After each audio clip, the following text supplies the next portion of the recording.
Bien, y lo adelantábamos hace un ratito nada más. Hoy es 9 de marzo, se lucha, se manifiesta, se van a llenar las plazas y las calles de todo el país en reclamo por un nuevo Día Internacional de la Mujer Trabajadora, de las mujeres y las disidencias trabajadoras también, como le hemos agregado. Y hay un ámbito, ¿no?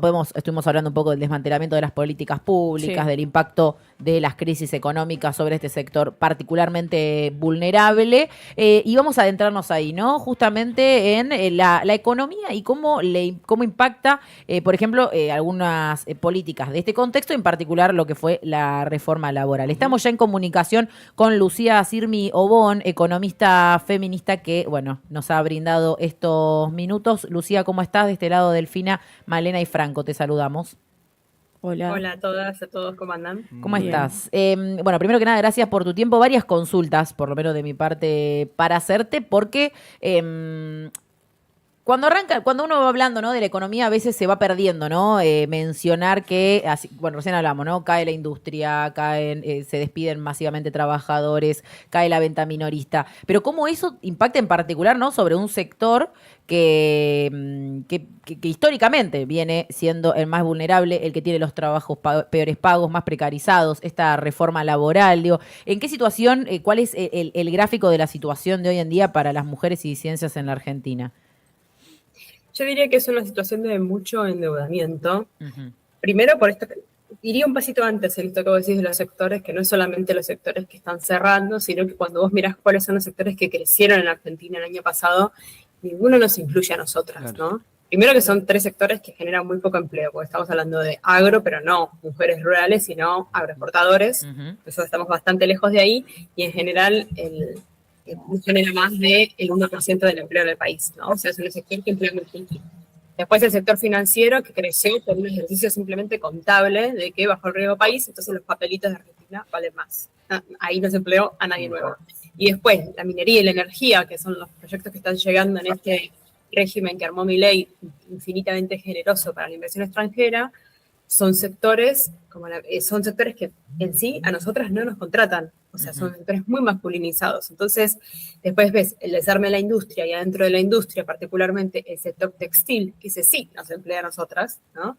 Ahí podés y empezar a entender por qué ves después no solo que está creciendo la informalidad, la tasa de informalidad en Argentina, el desempleo, sino también que está creciendo la brecha salarial, ¿no? Ujú. Y esa brecha salarial que incluye también percepciones de ingreso por parte del Estado, ¿no?, que también se fueron retirando y que nuestros ingresos siempre pesan más que los varones. Y también, ojo, no es menor, el sector público. Nosotros eh, estamos mejor representadas en el sector público, nosotros somos la mitad más uno de la población, pero el sector Ujú. privado no somos la mitad más uno, en el sector público sí.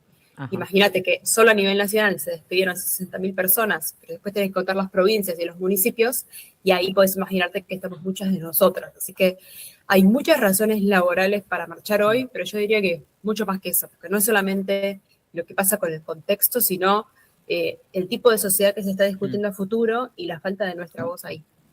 En este sentido, Lucía, igualmente quiero consultarte, porque bueno, no lo hemos abordado quizás con tanta particularidad. Si hay puntos, digamos, más allá de que a grandes rasgos uno puede entender que esta reforma laboral no va a traer un buen augurio para nadie, ¿no? En la sociedad argentina, Ujú. por lo menos para el sector trabajador. En particular, ¿se pueden destacar algunos puntos o algo que vos digas, bueno, esto es mucho más perjudicial para las mujeres? Sí, yo diría tres cosas. Para Ujú. empezar, todo lo que tiene que ver con el uso del tiempo.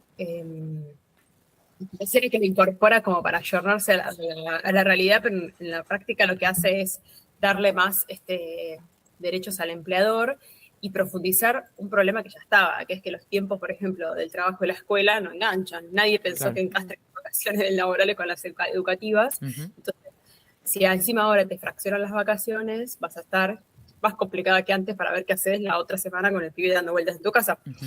Eso para empezar. Después, el banco de horas que funciona premiándote, en realidad cambiándote, en vez de darte una hora extra, te dice, bueno, mañana te podrías ir antes. Ujú. Yo me imagino que muchas de nosotras, yo lo haría, por ejemplo, con la culpa operando sobre mí, un día que habiendo me quedado más tarde, decir, bueno, al día siguiente salgo más temprano, así estoy con mi hijo, con mi hija. Y después, lo que sí, eso va a ser una catástrofe, tiene que ver con ahora que las negociaciones colectivas van a ser por empresas en lugar de por sector. Claro. Es de esperar que las empresas más feminizadas terminen negociando colectivamente menos que las más masculinizadas, porque eso ha sido históricamente el sistema económico, te muestra eso. Entonces, es de esperar que pase eso. De hecho, si uno mira los sectores feminizados de la economía, educación, salud y cuidados, versus los más masculinizados, minería, energía, sí, metalmecánica, la brecha de los salarios es altísima, así que algo así vamos a ver también después de esta reforma. Y después la gran oportunidad perdida, porque no se nos incluyó a nosotras en la discusión y en realidad el futuro del trabajo, lejos de tener esos puestos que se imagina Milei y sus compañeros de trabajo, el futuro del trabajo, el 75% de los puestos van a estar asociados a cuidados.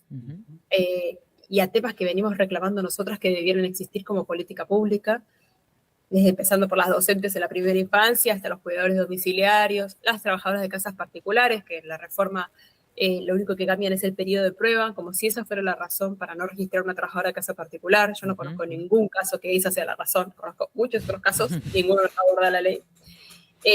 Así que me parece que es un escenario triste en donde además nos dejaron afuera en todos los sentidos, porque de los dos lados, te diría, no solamente del empresariado, del gobierno, sino también incluso de las voces sindicales, muy masculinizadas. Entonces hoy, una cosa muy linda de la marcha de hoy es que la encabeza el bloque sindical, porque y ellas tenían un montón para decir ahí. Entonces creo que es un poco la misma historia de siempre, pero a nosotras dejándonos mucho más atrás. Creo que es una preocupación de cómo estamos, pero también de cómo vamos a estar, lo que nos motiva a salir a las calles hoy.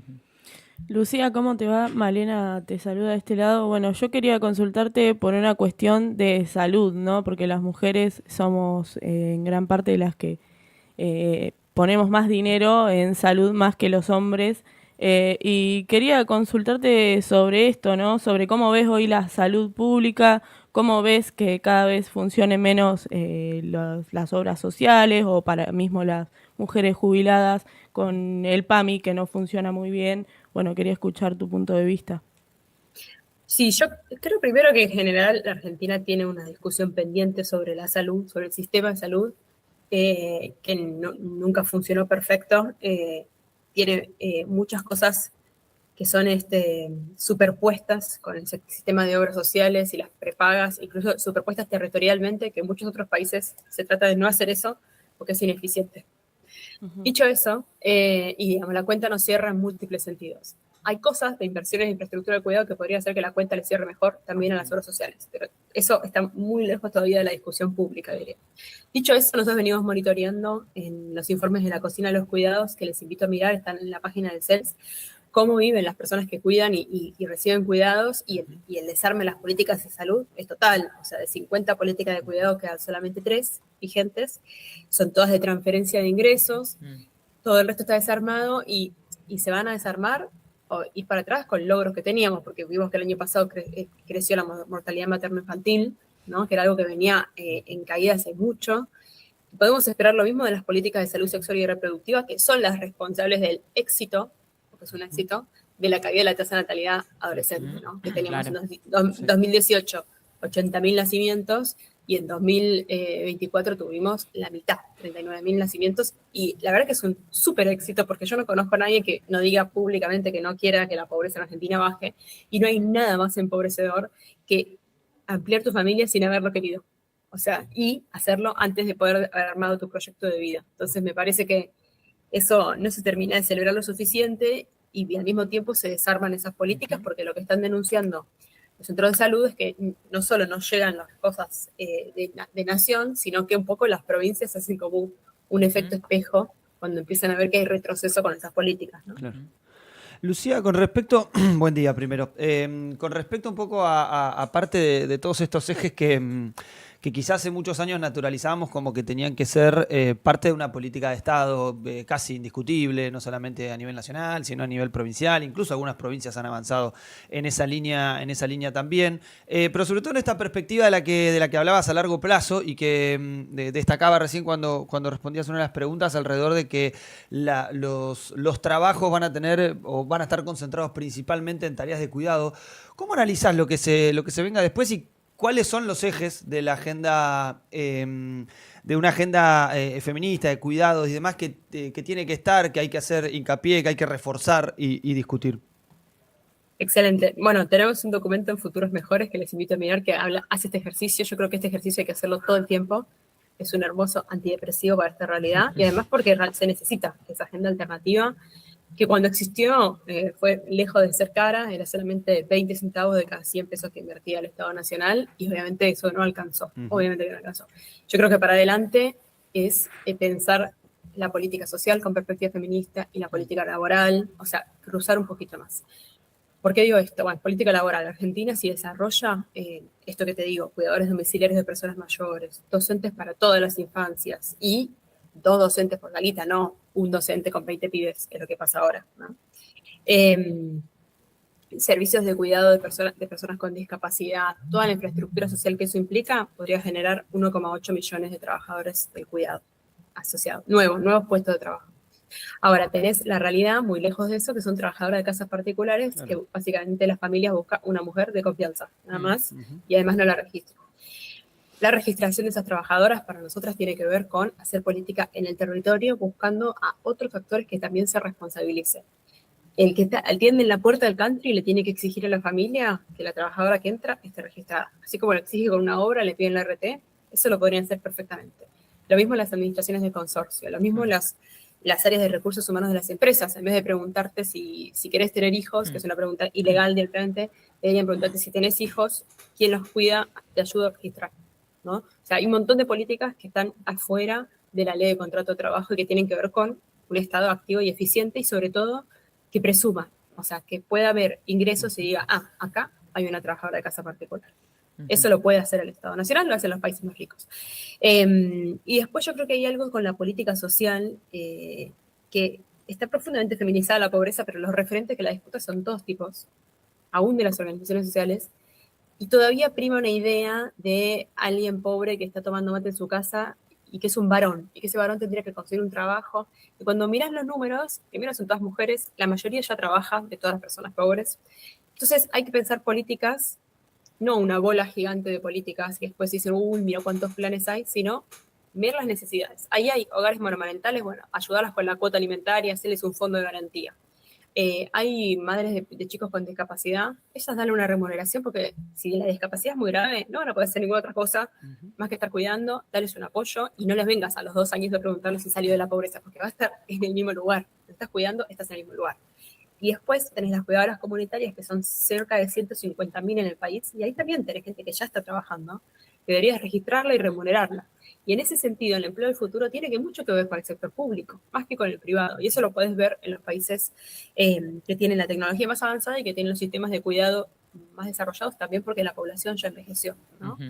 Ese es un poco el universo que nos imaginamos, pero fíjate que es cruzarse un poco de vereda, no estar pensando en la política de género, sino empezar a mirar con esa vista otros temas, ¿no? Qué lejos, ¿no? Parece. Siento que hemos llegado a esa discusión hace no tanto, 5 años atrás, estábamos ahí como por lo menos intentando instalar ese debate en muchos ámbitos y ahora siento que estamos como discutiendo si está bien o mal que un patrón te pegue con el látigo.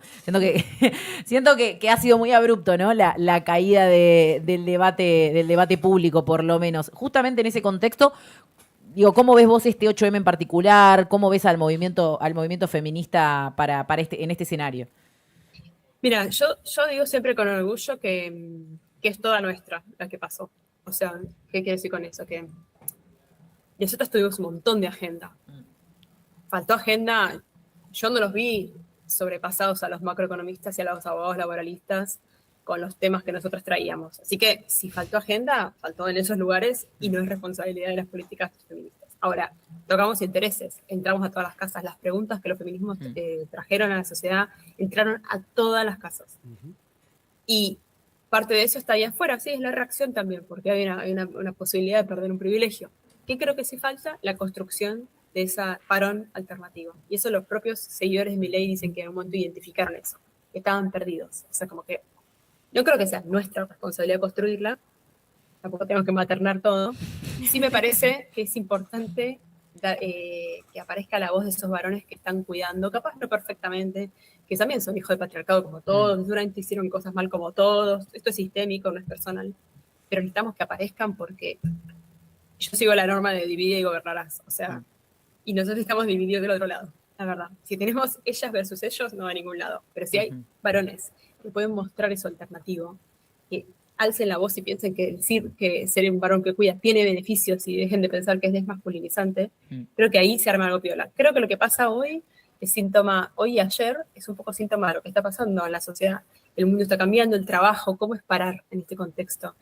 Alguna gente marchó ayer, otra gente marchó hoy. Bueno, es esto que está cambiando y yo creo que los feminismos están pensando sus nuevas estrategias. Tienen algo muy potente que es los espacios de encuentro, esos no se desarmaron, pueden haber crecido, achicado, pero hay un ejercicio político que no sé en qué otro ámbito hay, de una amplitud política muy alta, muy grande, y una conversación que, bueno, es un poco como pensar qué es lo próximo que pedimos, porque eso sí estaba hace unos años, ¿no? Cuando yo estuve encargada de la política de cuidados, notaba que algunas cosas todavía faltaba más debate, ¿no? Cuando nosotros mandamos el proyecto de ley al Congreso, algunas estaban en contra de que la licencia por paternidad sea igualitaria, otras no querían la remuneración de ama de casa, otras no querían que tuviera, que habláramos en inclusivo, o que hubiera diversidad de familia, o sea, había una conversación que todavía estaba ocurriendo. Yo lo que sí tengo claro, mirando para atrás, es que lo que sea que veamos para adelante tiene que ser universal, porque lo único que te asegura la continuidad de las políticas es el grado de conocimiento de la gente que las use, que las sirva, y eso lo hace una política universal. Fíjate que Milei fue recortando y lo último que empieza a recortar son las universales, porque cuando las toca se rompa el país, ¿no? Entonces, creo que hay que pensar esa lógica y eso le va a ayudar no solo a las políticas feministas para tener sustento, sino también a la política social para evitar lógicas discrecionales que son también después las que generan enojo en la sociedad, ¿no? Bien, Lucía, clarísimo, muy interesante también esta conversación para repensar, ¿no? Un poco este contexto y, como decía, también poder mirar con esta perspectiva feminista distintas problemáticas que muchas veces terminamos analizando de forma más global, sin entender esta realidad que configura a la economía argentina y en general, por lo menos, a la del mundo y Occidente en particular. Así que te agradecemos y estaremos en comunicación. Gracias. Dale, un abrazo. Gracias. Fuerte abrazo. Lucía Sirmi Obón, economista feminista, siempre muy, muy clara realmente para entender algunas cosas, como ella decía, ¿no? Que son de lo laboral, pero en realidad tienen que ver con la economía, que son de ahora, pero no son simplemente de este gobierno o a partir de esta reforma laboral, sino que tienen que ver con cómo se piensa y hacia qué sociedad vamos. Pero bueno, muy interesante porque también es esto, ¿no? Lo que decía ella con respecto a la lucha contra la reforma laboral, ¿no? ¿Dónde quedaron esas voces?